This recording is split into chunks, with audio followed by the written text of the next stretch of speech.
कभी भी वैसे ग्रहों के वस्तुओं का या उनसे तो दान हम किस ग्रहों का किया करें। दान जो किया जाता है वो सदैव चंद्रमा से संबंधित वस्तु लेंगे। अब चंद्रमा से संबंधित वस्तु क्या है? सफेद कपड़े, गेहूं, मूंग वगैरह जो भी आप ले सकते हो उनको ले। और एक तो सबसे पहले आपको क्या करना है कि जितने भी ग्रह आपके खराब अवस्था में हैं। नमस्कार दोस्तों, मैं डॉक्टर सूरज सांडेली अपने चैनल में आप सभी का हार्दिक स्वागत करता हूं। दोस्तों, आज हम बात करने जा रहे हैं कि किस प्रकार से दान के माध्यम से हम अपने जीवन में ग्रहों की ऊर्जा को कम और ज्यादा कर सकते हैं। और दान के द्वारा ग्रहों को नियंत्रित करना ये कोई मॉडर्न एस्ट्रोलॉजी का पार्ट नहीं है दोस्तों। दान के द्वारा ग्रहों को नियंत्रित करने की जो विधि है ये हजारों सालों से हमारे ऋषि मुनियों के द्वारा कराया गया है। इवन सिर्फ प्रजा ही नहीं, राजा तक भी दान के माध्यम से अपने ग्रहों को शांत करते थे। अगर आपने बचपन में कहानियां सुनी होगी तो शायद आपको पता भी होगा कि पहले के राजा महाराजा यज्ञ के बाद तुला दान किया करते थे और दान के माध्यम से, तुला दान के माध्यम से अपने ग्रहों के बल को बढ़ाया करते थे। वो दान इसलिए नहीं करते थे कि वो राजा थे, वो दान इसलिए करते थे क्योंकि उन्हें समय समय पर अपने ग्रहों के बल को कम और ज्यादा करना होता था। तो चलिए आज का टॉपिक जो है हम स्टार्ट करते हैं। सबसे पहले हम जानेंगे कि दान किन वस्तुओं का करना चाहिए और किन वस्तुओं का दान नहीं करना चाहिए। दोस्तों, इस चीज को आप लिख कर रख ले कि वो ग्रह जो आपके जीवन में आपको समृद्धि दे रहे हैं, आपको प्रसिद्धि दे रहे हैं, कुल मिलाकर वो ग्रह जो आपके लिए पॉजिटिव है, कभी भी वैसे ग्रहों के वस्तुओं का या उनसे संबंधित धातुओं का दान नहीं किया जाता, क्योंकि दान करने से किसी भी ग्रह के बल कम हो जाया करते हैं। तो दान हम किस ग्रहों का किया करें? तो दोस्तों, दान जो किया जाता है वो सदैव पापी ग्रहों का किया जाता है। सबसे पहले आप अपनी कुंडली में यह जानें कि कौन सा ग्रह पूरे जीवन काल में आपके लिए अच्छा परफॉर्म नहीं कर रहा, और इसका ज्ञान आपको अपने जन्म पत्र से मिल जाया करेगा।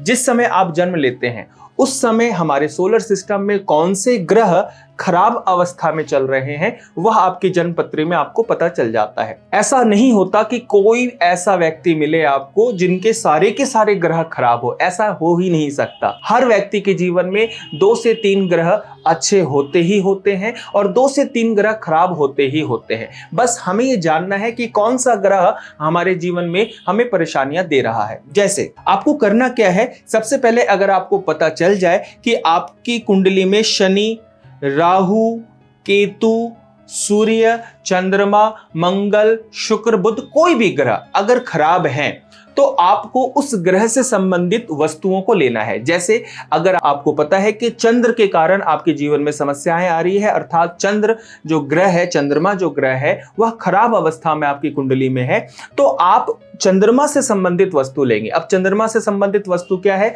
सफेद कपड़े, चावल, चांदी, सफेद फूल, यह चंद्रमा की वस्तु है। ठीक उसी प्रकार से अगर शनि ग्रह खराब है तो शनि से संबंधित वस्तु लेंगे, जैसे काले कपड़े, काली उड़द दाल, लोहे की कील या लोहे से संबंधित कोई भी वस्तु। ठीक उसी प्रकार से अगर आपके राहु ग्रह खराब है तो लकड़ी से बनी हुई कोई वस्तु, या अनाज की बात करें तो आप यहां पर जौ ले सकते हैं। ठीक उसी प्रकार अगर बुध ग्रह खराब है तो हरे कपड़े या बुध से संबंधित अनाज, अनाज में आपकी हरी मूंग दाल आ जाती है।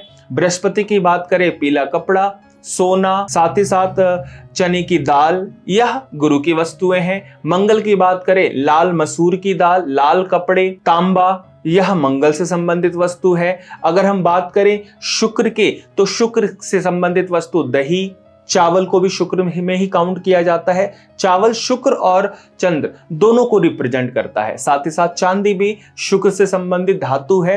तो सबसे पहले आपको क्या करना है कि जितने भी ग्रह आपके खराब अवस्था में हैं, आपको उन ग्रह से संबंधित अन्य और उन ग्रह से संबंधित रंग के कपड़े और उस ग्रह से संबंधित धातु आपको ले लेनी है।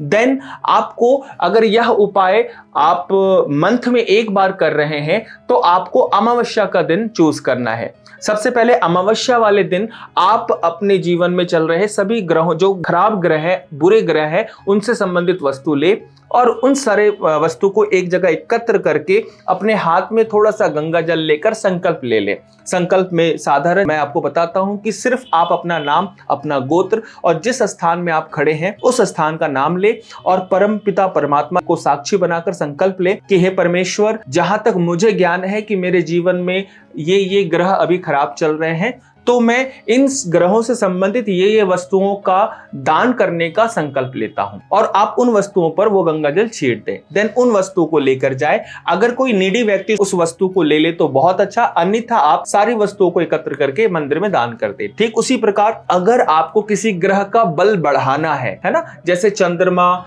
या सूर्य या शनि, राहु, केतु, कोई भी ग्रह, अगर आपको उनके बल को बढ़ाना है, देन आप क्या करेंगे, पूर्णिमा वाले दिन आप एक सफेद कपड़ा ले और उन जिन भी ग्रहों के बल को बढ़ाना है उनसे संबंधित धातु या उनसे संबंधित अन्य, जो कि अनाज हो सकता है, चावल, गेहूं, मूंग वगैरह जो भी आप ले सकते हो, उनको ले और एक पोटली, छोटी सी पोटली बनाकर उन सारे वस्तुओं को बांध ले और सदैव आप अपनी पॉकेट में रखें। ये उपाय हर पूर्णिमा को चेंज कर देना है। तो जैसे ही आप पूर्णिमा के दिन अच्छे ग्रहों की वस्तुओं को शरीर में धारण करेंगे और अमावस्या वाले दिन आप अपने बुरे ग्रह की वस्तुओं का लगातार दान करते चले जाएंगे, तो आपकी कुंडली में जो ग्रह है वो बैलेंस होने स्टार्ट हो जाएंगे और मात्र ग्रह के बैलेंस होने से भी इंसान को काफी राहत मिलती है। आप इस प्रयोग को आजमा कर देखिए। इस प्रयोग को मैंने कई बार अपने क्लाइंट्स के द्वारा आजमाया है और हर बार रिजल्ट पॉजिटिव ही मिलता है। तो फिर मिलते हैं नेक्स्ट वीडियो में किसी एस्ट्रोलॉजिकल टॉपिक के साथ। अभी के लिए मुझे आज्ञा दे। राधे राधे।